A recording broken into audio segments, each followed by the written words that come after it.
So I'd like to open it up for questions, and I'm going to have to repeat your questions into the microphones. I don't think we have a microphone set up out there for you. But I would ask you to please make them questions rather than statements. You guys feel free. We'll direct questions to whoever you want to direct them to, but feel free to pitch in. And yes, sir, right there. I would like to hear some discussion about the prospects for passage of the Fair Elections Now Act before Congress. Also have a motto for the progressive movement. And I'd like to see it printed on all the literature. The first few words of the Constitution, and reproduced in the same Elizabethan script. All right. The question is about the prospects for the Fair Elections Act, and the suggestion is that our motto be, "We the people." And that, I have to say, that reminds me of one of the things that you see at the tea parties all the time, which is a prosperous white person holding up a sign that says, "I am we the people."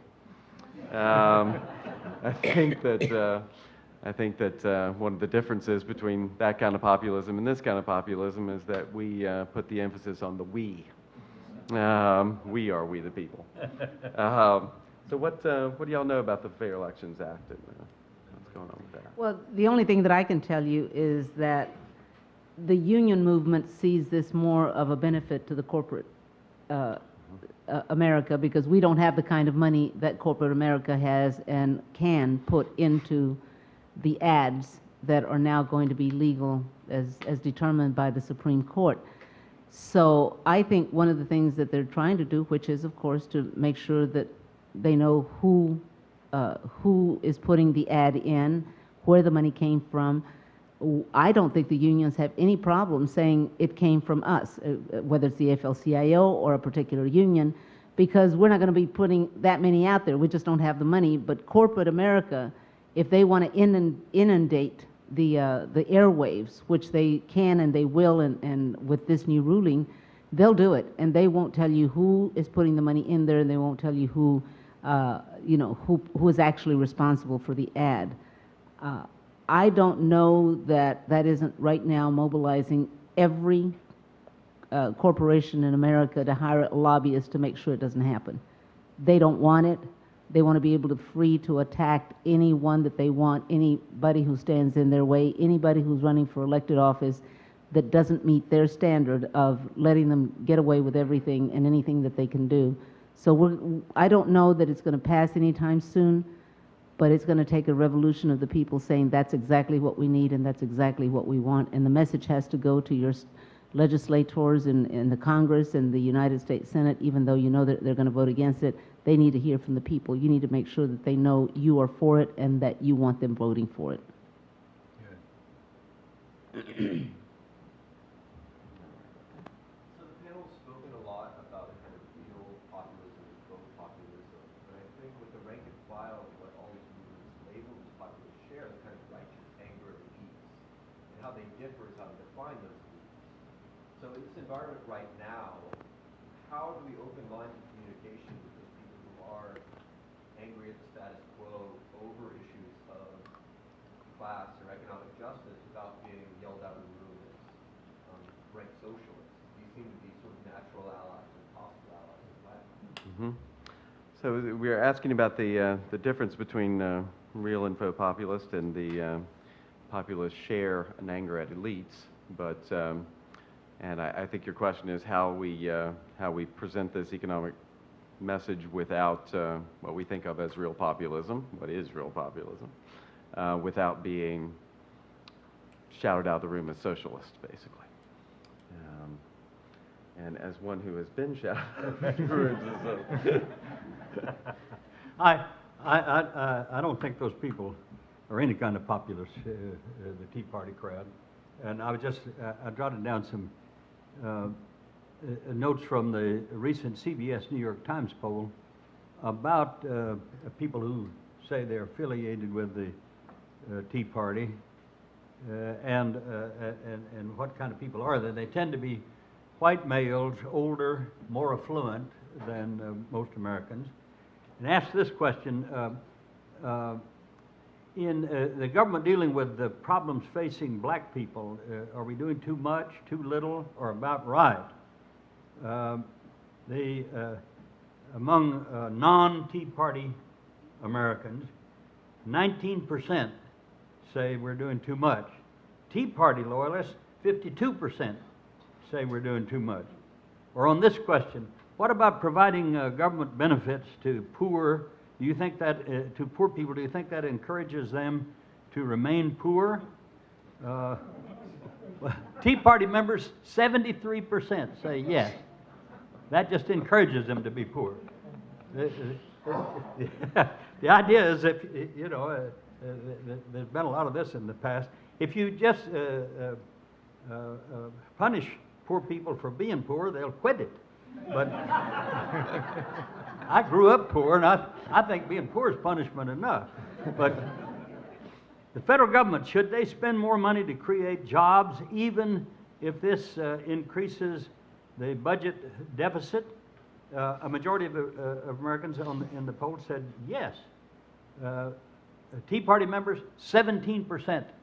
17% said yes. What about this? And here's a good question about what kind of people these are. Do you think we should raise taxes on those making more than $250,000? A majority of Americans say yes. Tea Party members, 17% say yes. These people are not E.J. Dionne, the terrific columnist, calls them it's populism for the privileged, but I don't think it's any kind of populism. I think really this is as somebody has pointed out, it's people like our Army and others who financed this thing. This is not grassroots efforts. This is, as somebody said, astroturf. I think that we're not going to appeal to these people. They don't have the same kind of outlook and interest that most of us do. But I think there's 75% of the people. They're just at most 20 or 25% of the people, and we're not going to get them. But recognize that and go after the other side, 75% of the people, and talk to them about their real interests, their economic self-interest. If we do that, I think we can appeal to them. Can I add something to that? Your question is, how are we going to get people riled up to be against or for? You have to find one issue that they can all put their arms around, put their heads around, make sure that this is an issue that they care about. And I really think that education is one of those things, because every one of us wants a better education for our children, for our grandchildren. Right now, we don't have that in Texas. Our kids are so busy learning how to take a test that I remember reading, writing, and arithmetic in my days, and loving to read about Texas history, well, whatever's left of it now. Or American history, whatever's left of it now, with the State Board of Education and whatever they're going to end up voting. But the question here is that we don't have an education system that is working for our children. If that doesn't scare us, if that doesn't mobilize us, if that doesn't want us to make some changes in the state of Texas to make it better for, you know, I see a lot of gray hair out there, and figure that you were born about the same time as I was, in the 40s or 50s, and of course you youngsters in the 60s and 70s that are here today. I expected a great education. I didn't get it.